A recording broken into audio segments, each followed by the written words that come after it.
염려가 있다며 구속영장을 발부했습니다. 네, 법원이 윤석열 전 대통령을 추가로 구속하기로 결정을 했습니다. 법원은 윤석열 전 대통령에 대해서 증거인멸의 염려를 이유로 오늘 오후에 구속영장을 발부했다는 속보가 들어왔습니다. 자세한 내용은 들어오는 대로 전해드리겠습니다. 새 내란 재판은 더욱더 속도를 내는 모습입니다. 동계 휴전기에도 재판이 이어지고 있는 가운데 핵심 재판인 윤석열 전 대통령의 내란 우두머리 재판은 다음 주 마무리될 전망입니다. 백유빈 기자의 보도입니다. 약 1년간 이어진 비상계엄 핵심 재판들이 막바지에 접어들었습니다.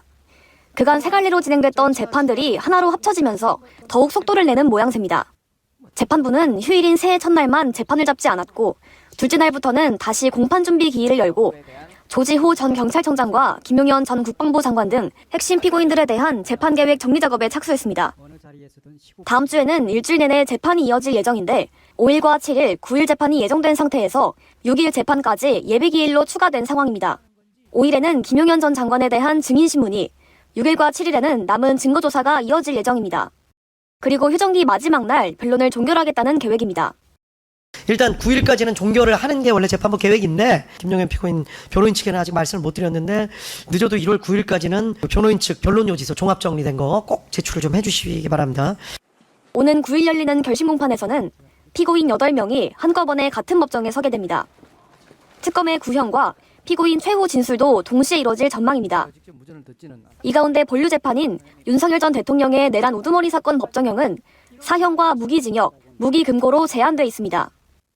특검의 구형 수위에 관심이 쏠리는 가운데 이들에 대한 법원의 첫 판단은 다음 달 초중순쯤 나올 것으로 보입니다. 연합뉴스TV 백유빈입니다.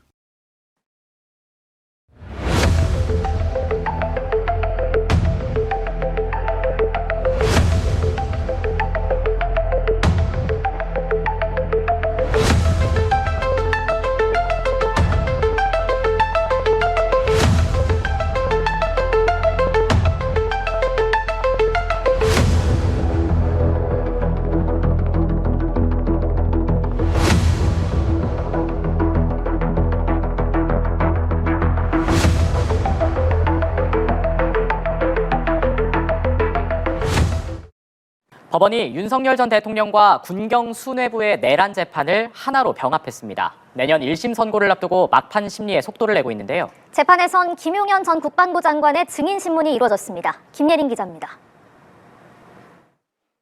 내란 사건을 심리하는 재판부가 윤석열 전 대통령과 군경 수뇌부 재판을 하나로 병합했습니다. 그동안 세 갈래로 나눠 진행되던 내란 혐의 피고인 8명의 재판이 앞으로는 같이 이뤄지게 됩니다. 사건 쟁점이 겹치는 만큼 결심 공판과 1심 선고를 함께 진행하겠다는 방침입니다. 내란 재판은 내년 1월 5일과 7일, 9일까지 3차례 더 진행한 뒤 변론을 종결할 계획입니다. 재판부가 피고인 전원 출석을 당부한 만큼 계엄 사태의 핵심 인물들이 조만간 한 법정에서 대면할 전망입니다. 병합 결정 이후 곧바로 김용현 전 국방부 장관의 증인신문이 진행됐습니다. 김 전 장관은 비상계엄을 옹호하는 발언은 적극 이어가면서도 윤 전 대통령에게 불리한 증언은 기억이 없다는 답변으로 일관했습니다. 윤 전 대통령이 한동훈 전 국민의힘 대표를 총으로 쏴서라도 죽이겠다고 말했다는 곽종근 전 특수전 사령관의 증언에 대해서도 상식적으로 대통령이 왜 저런 말을 하겠냐며 도저히 이해할 수 없다고 말했습니다. 윤 전 대통령 변호인단은 특검 측의 피고인 윤석열 지칭이 거슬린다며 문제 삼기도 했습니다. 국가 최고 통수권자이던 전직 대통령이자 검사 선배에게 예우를 지키지 않았다는 주장입니다. 특검 측은 공소장에 적힌 정식 명칭이라며 변호인단이 불필요한 소송 지연 전략을 펼친다고 반발했습니다. 재판부도 특검의 호칭에 문제가 없다고 판단하고 절차를 이어갔습니다. 막바지에 접어든 내란 재판의 1심 선고는 내년 2월 초중순쯤 나올 것으로 보입니다. 연합뉴스TV 김예린입니다.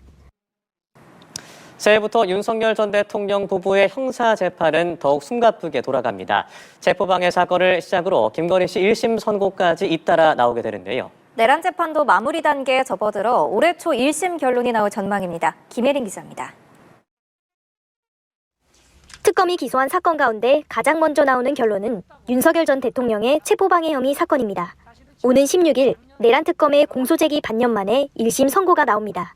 내란 우두머리 재판보다도 먼저 내려지는 법원 판단으로 특검은 윤 전 대통령의 5개 혐의에 총 징역 10년을 구형했습니다. 막바지에 접어든 내란 재판도 2월 선고를 목표로 새해 첫 주부터 속도를 냅니다. 김용현 전 국방부 장관의 남은 증인신문과 증거조사를 거쳐 9일에는 변론을 종결하겠다는 계획입니다. 특검 측에서도 지난번에 뭐 이건 계속 말씀드렸지만 증거설명서랑 최종 의견서 준비 꼭 해주셔야 됩니다. 아시겠죠? 예, 그날이 다가오고 있으니까. 내란 사건이 하나로 병합된 만큼 5일 열리는 재판부터 비상계엄 사태 핵심 피고인 8명이 한 법정에 서게 될 전망입니다. 계엄 사태에 연루된 국무위원들의 1심 재판도 마무리 단계로 한덕수 전 국무총리는 21일 선고를, 이상민 전 행안부 장관은 12일 결심 공판을 앞두고 있습니다. 올해 윤 전 대통령이 받게 될 재판은 8개로 늘어납니다. 12일에는 평양 무인기 작전과 관련한 일반 이적 혐의 첫 정식